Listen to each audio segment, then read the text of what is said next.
So the Prevention of Blindness Society of Metropolitan Washington has been around for over 80 years. Our organization was founded in 1936, and our chief goal is to ensure that our community has healthy vision. Healthy vision, healthy quality of life is our goal. And so we work with children up to senior citizens. Let me try again to share the screen. There we go. So we work for children up to senior citizens. I've already introduced myself. I am actually new to the prevention of blindness. I started with the organization at the very last week of last June, and we were already a few months into the pandemic. And so we have um, not returned to in-person screenings. And so I've already kind of summarized this slide. We served over 13,000 children and adults in our community in our various programs prior to COVID-19. Of course, that number is much lower for 2020 because we stopped our in-person programs in March of 2020. And we have not officially resumed our in-person screenings yet. But our children's vision screening program, we come out into daycare centers, schools, and screen children from ages 3 to 17. And then if those children, their children there who end up failing the vision screening, we have what's called a pediatric pop-up mobile clinic, and we bring in volunteer ophthalmologists and optometrists who do comprehensive eye exams for the children. And for those children who need eyeglasses, they receive 2 pair of eyeglasses free of charge through our pediatric pop-up mobile clinic. We have an eyeglasses shop, a retail shop in Washington, D.C., near Union Station on Capitol Hill, where adults who already have a prescription, you have to have already had an eye exam and a prescription, can come in and get eyeglasses at a discounted rate. The base rate right now is $35 per pair of eyeglasses. And then if there are any other add-ons and things like that, there would be an additional cost. We have an adult glaucoma and visual acuity screening program where our screeners go out into the community centers, libraries, senior citizens buildings, lots of expos like the NBC4 Health and Fitness Expo, and we screen adults up into senior citizens. For Latinos and African Americans, the rates for glaucoma are higher. Actually, it's very high in our area. And we are diagnosed at an earlier age. So that is a really important program for us as well. And again, we do different eye health events like today. Because of the pandemic, all of our events have been virtual. And then we have low vision programs and support groups for those who have low vision. And our low vision center is in Bethesda, is in Montgomery County. I believe it's Bethesda. And so my piece today, the doctor is going to tell you all the technical things you need to know. I am just talking about how to schedule an eye exam. Because vision health is extremely important, our main goal is to ensure that we all have an eye exam every year. So if you already have an eye doctor, please, continue with that eye doctor, get your eye exam. If you don't already have an eye doctor and you have insurance on your insurance card, whether it's vision or medical insurance on your insurance card, you can look and see if there's a number that you can call and ask them about a referral for an eye doctor, or you can contact your primary care physician, and your primary care provider can also give you a referral. And whether that is a referral to an optometrist or an ophthalmologist, I will let Dr. Shebaclo tell you the difference on that one. And then also what you need for an eye exam. Really make the appointment. And of course, during COVID, many of us have put off going to different doctors. What I would say is don't wait, especially since we have all been virtual for over a year. We are staring at the screens. So this is actually not the time to put it off. So I want to encourage everyone to schedule their eye exam. We're going to save questions for the end, but I do want to say that if you have additional questions, there'll be contact information at the end, and you can call our office at the Prevention of Blindness, and we can try to help you. If you have medical assistance, we can try to help you find a doctor that's in your area, or if you have questions about how to get insurance, those kinds of things we can help you with if you call our office, and I'll have that number at the end. And then once you are screened and it's determined that you need eyeglasses and you get your eyeglasses prescription, you can come to POB for our eyeglasses program, or you can go to optical shops, places like Four Eyes and Costco and places like that to get your eyeglasses. The thing that we really thought was important to share here is that if it's not on your prescription, you don't actually have to have it. And so that's why have is in quotations because they're add-ons. So sometimes if you go to an optical shop, they may try to convince you to get things that are nice to have, but they may be a little costly. And so you want to be aware and be careful of things that your doctor or your prescription hasn't recommended, as well as things that may not be covered by your insurance if you in fact have insurance, because your eyeglasses cost can go up and up and up. And what you may have been getting a free pair, it starts to add up. Or you may be getting a pair for $35 and you do all these add-ons, and your cost goes up. So just know that as a consumer, you have the right to say no. You have the right to ask questions, and you have the right to purchase glasses that are appropriate for you at whatever your cost comfort level is, or whatever your price level is. So just know that you can be empowered to say no if you don't feel comfortable, don't feel like you have to be pressured to get all the bells and whistles, because you'll still be able to see. And I can tell you for myself, I've been wearing glasses since I was 2. So, there are things that are nice, but they're not always things that you need. So just be aware that you have the option and the power to say no. And then just really quick tips, because again, our goal is healthy vision, healthy sight for a lifetime. So because again, we are all staring at screens and we've been staring at screens, I want to remind us about the 20-20-20 rule. So these are things that you can also do to protect your eyesight on your end.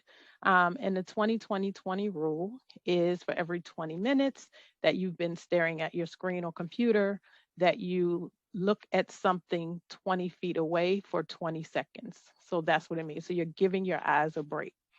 Keep your screens clean, the debris, the glass, all those things. Keep your screens clean. Set up your workspace for success. Spending time outside and off of our computers and phones, of course, is healthier for our eyes.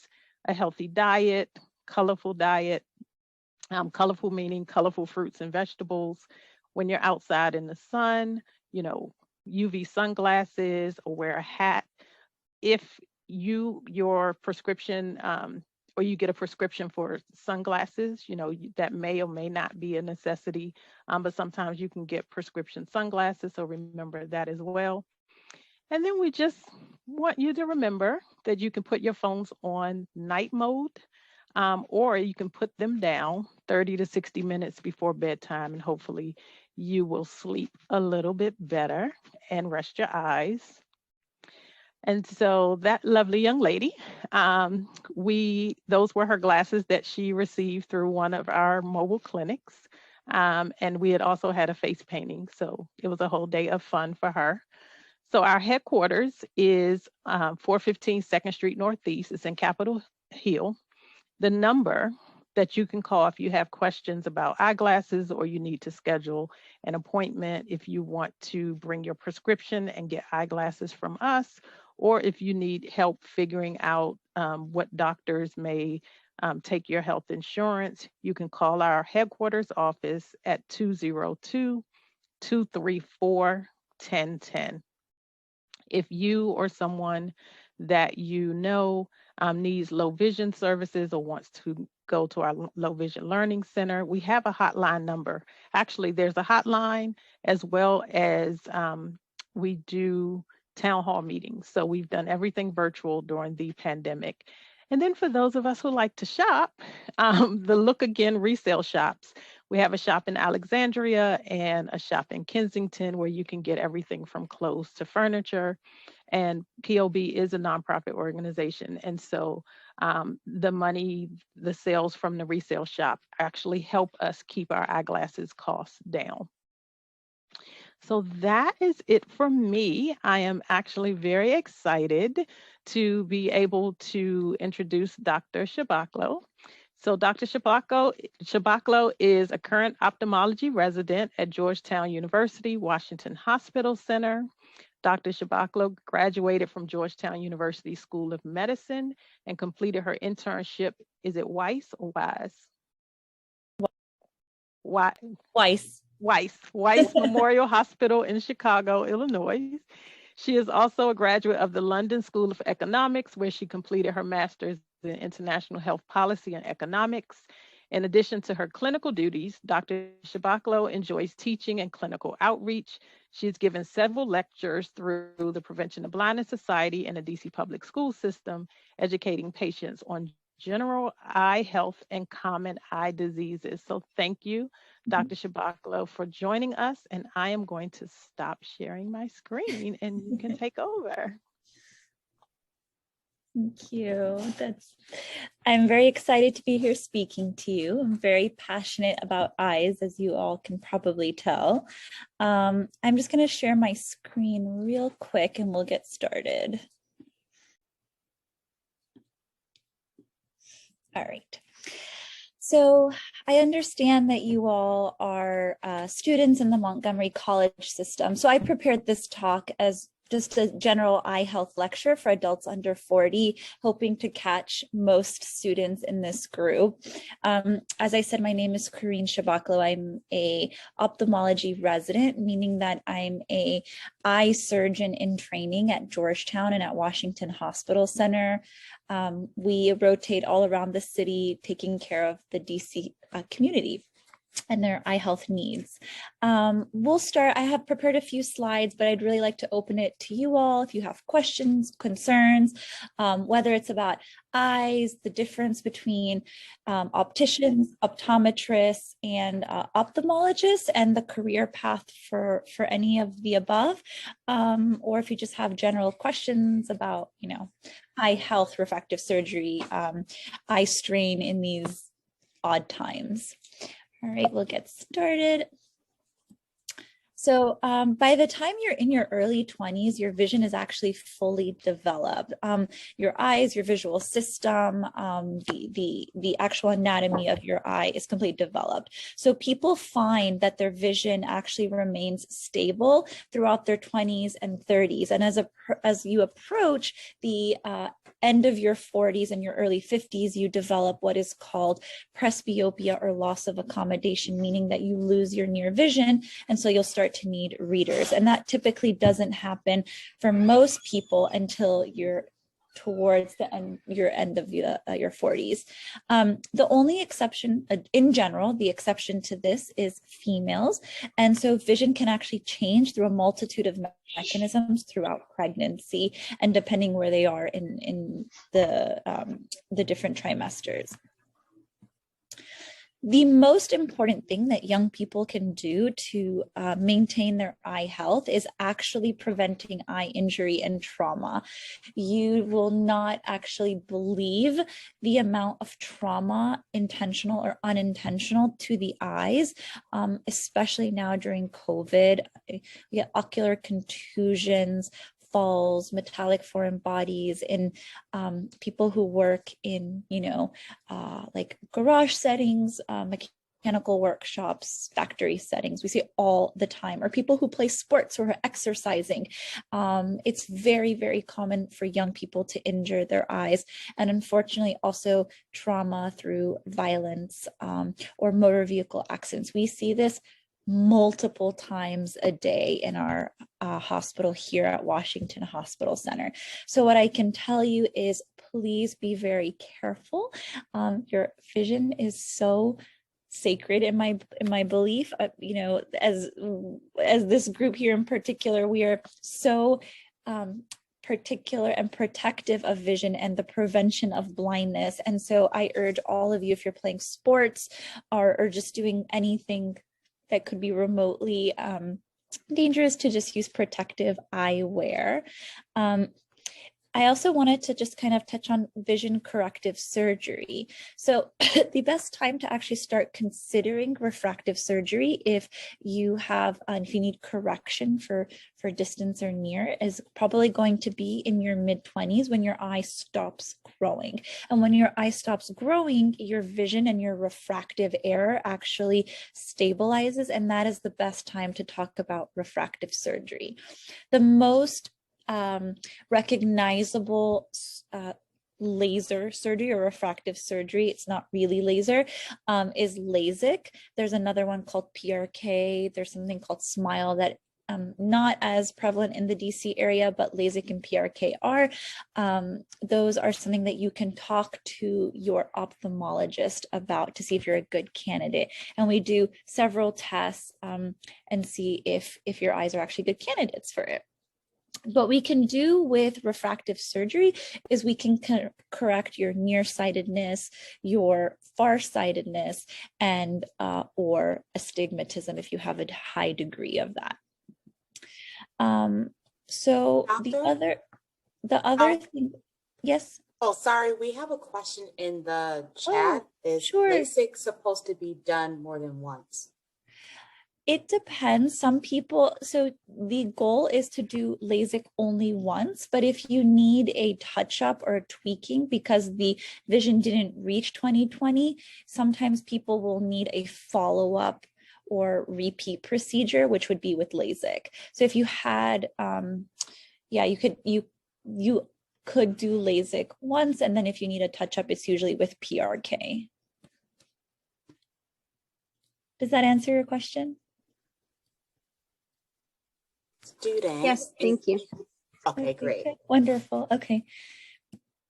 The other thing that I'd like to talk about is actually contact lenses. So we typically don't recommend a yearly exam for young, healthy people. It's not part of the AAO or the Academy of Ophthalmology's recommendation for young people under 40 to have a routine eye exam. We only say, come for an eye exam if you have any changes in your vision or if you have any acute changes, something that would be unusual. For example, an eye infection, an injury, pain, new flashes or floaters or patterns of light that are atypical. The other exception is if you wear contact lenses, we do like to see you about once a year in order to monitor the eye and make sure the contact lenses are fitting well. The reason for that is poorly fitting contact lenses can cause abrasions and can make you at higher risk for infection. The other exception to this is if you have a family history of eye disease or if you have diabetes. Young people more likely are to have type 1, but now we're seeing a lot of young people with type 2 diabetes. And these are the patients that would need closer follow-up. Contact lenses, again, I see patients every single day of my practice who have ulcers related to prolonged contact lens wear. I think there's someone trying to get in. So as a reminder, and I tell this to all of my friends, I tell this to my brother, my patients, my colleagues, even in medicine, who are not in ophthalmology, please, please, please do not sleep do not shower, and do not swim in your contact lenses. If your contact lenses are made for daily use, only wear them for daily use. Contact lenses are made for very specific and short durations. So the contact lens actually prevents oxygen reaching the surface of the eye. It does allow some permeation of oxygen, but it's a very nice breeding ground for bacteria to grow there. So if the contact lenses are infected in any way and bacteria kind of creeps under the lens, it can start to create a biofilm. And that biofilm is impermeable to even cleansing of the contact lenses at that time. So even if you take them out and you clean them and you put them in your eye, if the biofilm is still there, it is still going to breed bacterial growth on the contact lens and on the surface of your eye. And sleeping, which has lower oxygen to the surface of the eye, the contact lens, darkness, it creates a very, very nice breeding ground for bacteria. Corneal ulcers are very dangerous and they're very real. Don't do this to yourself. I have seen more than one patient go blind from complications related to corneal ulcers. This is a normal eye on the left, and this is a really nasty corneal ulcer on the right. This is another really bad corneal ulcer. I can't explain even why some patients get ulcers and others don't. I have patients who have excellent contact lens hygiene, meaning they don't sleep shower or swim in them, but for some reason they do get them. And I have people who have really bad hygiene who, you know, have been doing this for years, and at some point they do present with this awful, awful ulcer. Just don't do it. I see it every day. It's so awful and so sad. Also, I'd like to say that contact lenses, when you buy them in the daily boxes, are more expensive, but from my perspective, it is definitely worth the additional cost if you're going to do contact lenses. Those extended wear lenses are not recommended. Any contact lens that says you can sleep in them on the box, those are probably being outdated now, and they're being basically like sourced out. We do not use them. We do not prescribe them. We also don't really like monthly lenses. Occasionally we'll prescribe some bi-weekly contact lenses, but really we urge people to use dailies. The reason for that is they actually are much thinner. They get tossed out. There's no time for the biofilm to form if you're using them properly. And because of the thinness of the lens, you get better penetration of oxygen to the surface of the eye. Dr. Shebaclo, we have another question. Yes. Are non-prescription color contacts dangerous? Yes. Do not buy them. Throw them out. They're not, so the way that they're made is that they're not regular. They can cause really bad abrasions to the surface of your eye. I have seen so many patients here in our clinic who come in, they buy them from like the beauty store or something, and they think that they're very nice, or they buy them online and they're nice looking, but they don't fit well. They don't let oxygen penetrate. And I'm telling you, I have seen some really, really nasty corneal ulcers, like the photos above. Don't do it. Any other questions? I can't see the chat when I'm sharing my screen. I know it's hard to see the chat, but Okay. no, there's no other questions right now. Okay, perfect. And so the question is, do I need regular eye exams? So we touched on this. When you're under 40, your eyes are healthy, your vision is good, you don't really need to have a complete eye exam by an ophthalmologist, only if you feel that there's any changes, as we mentioned. So we don't recommend routine visits at this time, and that's according to the official recommendation of the American Academy of Ophthalmology. And here's like the most in vogue conversation right now, which is, do electronic devices ruin our eyes? And in short, no. The real complication, for lack of a better word, is that it does affect your circadian rhythm. So blue light does not harm your eyes. It does affect your circadian rhythm, and it affects specifically the melatonin secretion in your brain. So if anything, like what Ms. Sanders was saying earlier, you know, turn off your devices earlier when if you do find that you have sleep irregularity from computer, iPad, Netflix, any of those things, that can affect your circadian rhythm. And then the 20-20-20 rule is basically talking about eye strain and dry eyes. So when you're reading up close and you're focusing, what you're doing is you're using the muscles in your eye when you're young to accommodate. And so you can cause some eye strain. It's reversible. Nothing bad happens from it. So the general rule is every 20 minutes, look 20 feet away for 20 seconds. It's simple. If you feel like you have burning or discomfort, use some artificial tears, which will help. Computer use diminishes your blink reflex, and so your eyes get dry. It's pretty simple, but nothing very harmful to the eye. The Journal of Ophthalmology recently published an article that was the first randomized control trial looking at blue blocking lenses. And they found in this large trial that blue blocking lenses did not do anything. Basically, they're saying that don't waste your money.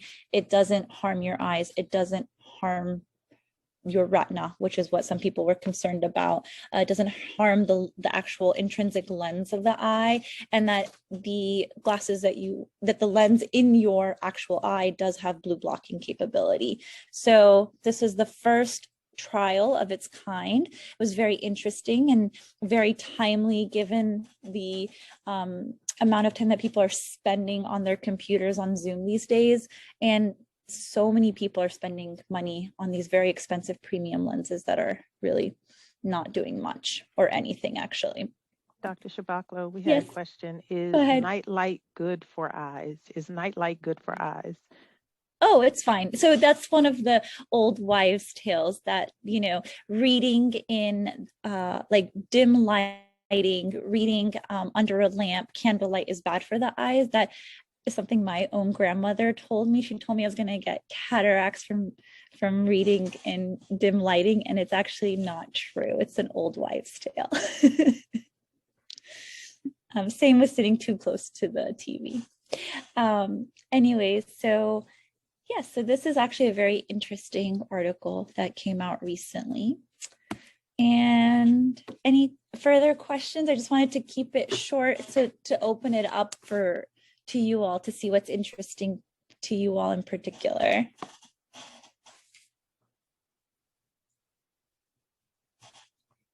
Thank you so much. That was such a wonderful presentation. Thank you. From you, Dr. Shebaclo, and from Ms. Sanders. I will go ahead and stop the recording and we'll proceed with questions.